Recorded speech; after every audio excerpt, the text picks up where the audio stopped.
30 juin 2026 est une date extrêmement importante pour le 4e opérateur télécom national en Belgique, à savoir Digi Belgium.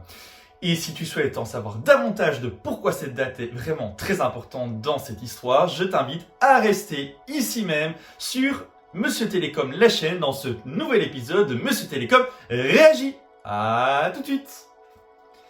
Bienvenue à toi donc dans cette nouvelle vidéo, mais avant toute chose, j'espère que tu n'as pas trop souffert de la chaleur de ces derniers jours. Et oui, il a fait très chaud et d'ailleurs j'espère aussi que ton smartphone n'a pas trop surchauffé. Nous allons donc parler de cette fameuse actualité qui a été annoncée donc il y a quelques jours. En effet, le 30 juin 2026, le CEO de Digi Belgique, à savoir Monsieur Jeroen de Kart, va quitter le navire et laisser donc Digi Belgique sans représentant. Et si tu me suis depuis un bout de temps sur ma chaîne YouTube, tu as sans doute remarqué que j'adore parler des opérateurs télécom en Belgique, mais le nouvel arrivant, à savoir Digi Belgique, est un opérateur que j'apprécie tout particulièrement. Et il me tenait donc à cœur de faire ce nouvel épisode de Monsieur Télécom réagit pour revenir sur une actualité qui, personnellement, m'attriste et j'espère vraiment que cette aventure que vit Digi Belgique en ce moment va être porteuse et va être intéressante pour son avenir. Il me semblait intéressant de revenir sur cette année écoulée, cette grosse année, on va dire ça comme ça, écoulée chez Digi Belgique, en retraçant un petit peu son parcours. 11 décembre 2024, l'arrivée de Digi Belgium sur le marché belge. Digi Belgium, c'est donc une co-entreprise entre l'opérateur belge Citymesh et Digi Communication, qui est donc un opérateur roumain. Alors le positionnement, il a été très clair depuis le début. C'est un prix agressif sur le marché mobile et fixe. Et alors cette promesse de ne pas augmenter la tarification, les prix automatiquement comme font la plupart ou tous les autres concurrents de manière générale. Les premières semaines et mois ont vraiment... lorsque Digi Belgique est sorti, qu'il y a eu ses premières semaines et premiers mois, il y a eu vraiment un gros raz-de-marée médiatique. Tout le monde parlait de Digi Belgique. Mais tu vas voir, et c'est pour ça que j'ai pris mes petites notes, il y a eu donc une évolution avec une grosse augmentation, et puis une augmentation, on va dire, un peu plus timide, et puis encore une autre augmentation, etc. On va un peu parcourir ça. Donc, à la fin du premier trimestre 2025, il y avait déjà 53 000 clients mobiles en Belgique. Et ce n'est pas moi qui le dis, c'est une célèbre source c'est le Brussels Times. Vers l'été 2025, la croissance est positive, mais moins impressionnante. On comptait environ 62 000 clients mobiles fin juin. Idem, c'est Brussels Times qui donc parlait de cela. Fin 2025, 91 000 clients mobiles. Et fin mars 2026, les derniers chiffres officiels connus à ce jour font état de 99 000 clients mobiles. Donc tu vois une augmentation qui a été vraiment costaud dès le début, puis une évolution qui s'est un petit peu calmée, et puis qui continue en fait à progresser. Alors, les difficultés rencontrées, elles ont été nombreuses et en même temps, elles ont été réglées par Digi Belgique. Mais bon, tout nouveau lancement, ils devaient aussi trouver leur marque, etc. Je t'ai listé différentes difficultés qui ont été rencontrées par des utilisateurs, mais aussi par moi-même qui ai rejoint Digi Belgique au tout début de leur aventure, enfin presque au tout début, c'est un mois après, donc au mois de janvier 2025, moi je les ai rejoints. Alors, je les ai un peu répertoriés, les différentes difficultés rencontrées. Mais d'abord, c'était un service client qui, au début, ça je m'en souviens bien, qui était vraiment submergé. J'avais lu beaucoup de commentaires sur des forums, etc., qui faisaient état d'un service client vraiment qui était saturé, ou beaucoup de temps d'attente au téléphone avant d'avoir une réponse. Alors, ce que j'ai aussi lu, moi personnellement je ne l'ai pas vécu, mais d'autres ont eu un problème dans la livraison de leur carte SIM, quelque chose qui prenait du temps avant de la recevoir.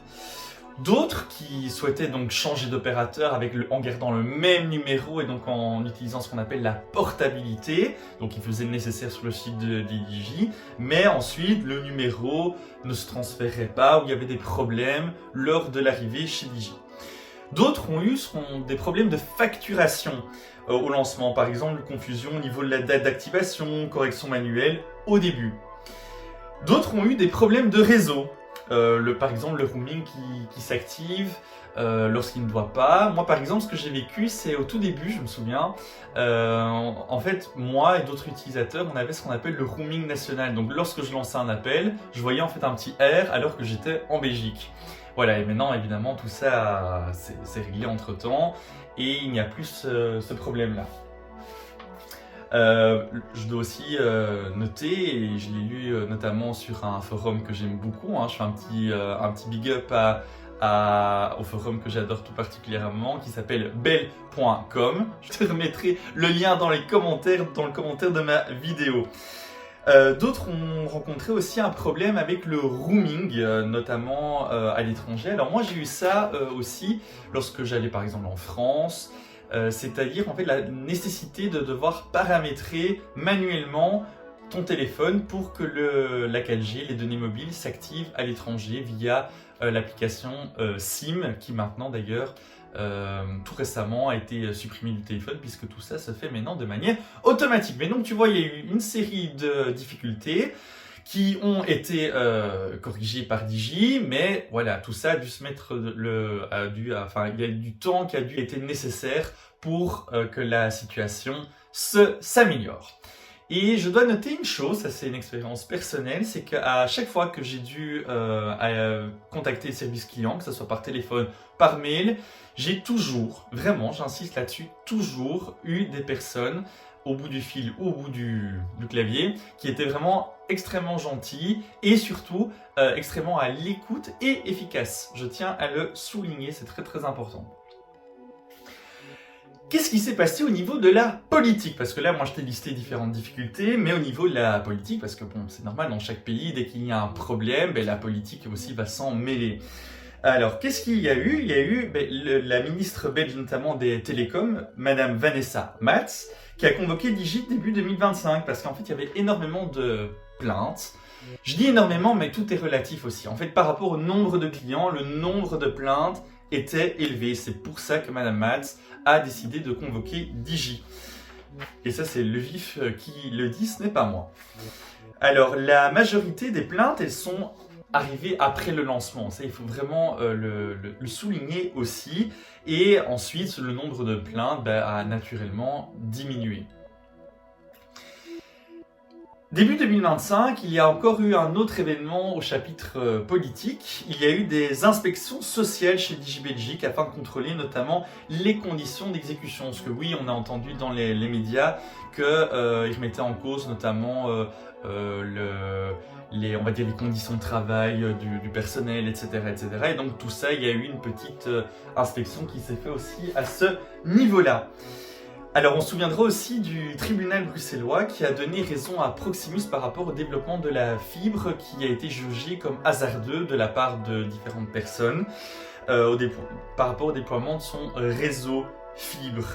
Par exemple, Digi qui n'avait pas les autorisations nécessaires pour développer leur réseau et qui l'ont développé, qui entre-temps ont demandé leurs autorisations, qu'ils les ont eues mais que le réseau a été monté au moment où ils ne les avaient pas encore. Donc tu vois, voilà, il y a eu ce petit cafouillage aussi.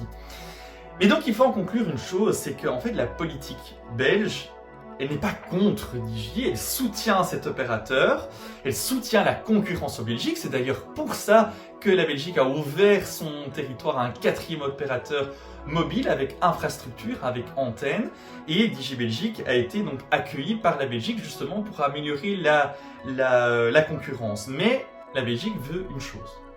Elle veut que chacun, les anciens, les ténors comme Proximus, mais les petits nouveaux comme Digi, tout le monde respecte les différentes règles. Je m'arrête maintenant parce que il y a une question qui se pose. J'enregistre cette vidéo donc le 29 juin 2026. Digi Belgique a annoncé que Monsieur Jeroen de Geert va donc partir de l'entreprise. Et donc va laisser, si on veut, Digi Belgique, sans pilote, sans marin, c'est pour ça que je faisais le geste du gouvernail, sans marin, gouverner donc Digi Belgique, et on se demande ce qui va se passer. Alors moi aussi, en tant que fan des télécoms et fan aussi de Digi, je me demande vraiment ce qui va se passer. Est-ce que Digi Belgique va partir dans une voie où ils vont choisir une nouvelle personne pour remplacer Monsieur de Geert, une personne qui va le voir être médiatique et qui va être là pour répondre aux questions des journalistes, etc. Ou est-ce qu'ils vont plutôt se dire, ben voilà, maintenant en Belgique c'est un peu compliqué pour retrouver là tout de suite quelqu'un pour succéder à Monsieur de Geert, on va faire ça tranquillement dans notre coin, et on va plutôt demander à un représentant de la maison mère de Digi, de Roumanie, de venir en Belgique pour reprendre les rênes de Digi Belgique en attendant qu'il trouve un successeur, on va dire, local par rapport à la Belgique. Ou est-ce qu'ils vont plutôt faire appel à leur société, parce que je vous rappelle, comme je l'ai dit au début de cette vidéo, que c'est une co-entreprise entre Digi et Citymesh. Est-ce qu'ils vont plutôt aller du côté de chez Citymesh et prendre quelqu'un de cet opérateur-là pour gouverner Digi Belgique? Ou alors, c'est une possibilité aussi, est-ce qu'ils vont se dire, ben voilà, on va être maintenant focus sur une chose, ils le disent d'ailleurs très fort, que ce soit sur les réseaux sociaux ou sur Internet de manière générale ou lors des rares interviews de Digi Belgique. Maintenant, ils sont focus sur deux choses. Le développement de leur réseau mobile, avoir le plus possible d'antennes Made in Digi et d'être de moins en moins dépendant du réseau de Proximus. Et alors, leur deuxième objectif central, c'est le développement du réseau fibre. Bruxelles, maintenant, je l'ai encore lu tout récemment dans les commentaires sur leurs réseaux sociaux, a l'ensemble des permis pour que Digi Belgique puisse s'implanter partout à Bruxelles. Puis il s'implante aussi dans d'autres grandes villes en Wallonie et en Flandre, comme je l'ai dit aussi donc à Bruxelles. Mais donc voilà, ils sont vraiment centrés là-dessus. Et ils se diront peut-être, en fait, ça serait intéressant de prendre quelqu'un qui va être le représentant de Digi, mais on va un peu plus, entre guillemets, peut-être s'effacer, quand je dis on, c'est Digi, s'effacer médiatiquement parlant, et mettre le focus complet sur le développement du réseau, pour revenir par après sur une médiatisation de Digi lorsque le réseau sera vraiment beaucoup plus costaud et beaucoup plus fort pour lancer vraiment en grande pompe leurs différentes offres commerciales. Alors voilà, c'est extrêmement intéressant. Moi, je suis très curieux de ce qui va se passer.